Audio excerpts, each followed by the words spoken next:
Mapolisi wanatembea all over kwenye cyberspace. Ukisema serikali vibaya, ndani. Ukimkosoa waziri au rais, ndani. Nani aliyewaambia katika nchi hii kwamba the president is above the law?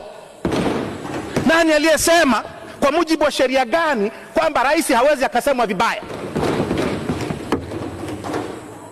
Kwa nchi hii alisema hiyo dhana kwamba rais yuko juu ya sheria yenyewe ina undermine katiba. Mheshimiwa Jaji Mkuu Samata. Sasa Mheshimiwa Mwenyekiti, bunge hili lina wajibu. Msifikirie hii ni kelele ya wapinzani.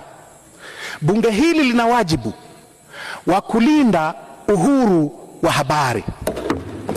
Mkinyamaza kimya, nyie mlio wengi, mkinyamaza kimya,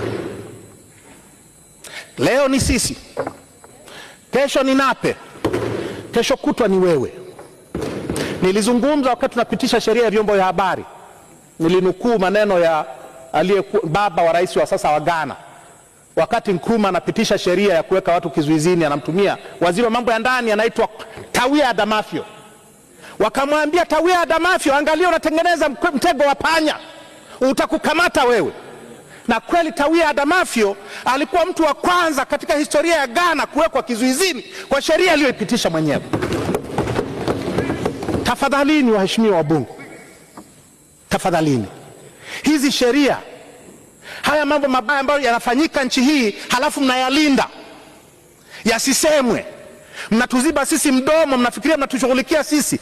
Mnashughulikia bunge hili, na mkisha lishughulikia hili bunge mtashughulikiwa nyie wenyewe, na hakutakuwa na mtu wa kuwapigieni kelele, hakutakuwa na mtu wa kuwasemea, kwa sababu wengine wote tutakuwa tumenyamazishwa.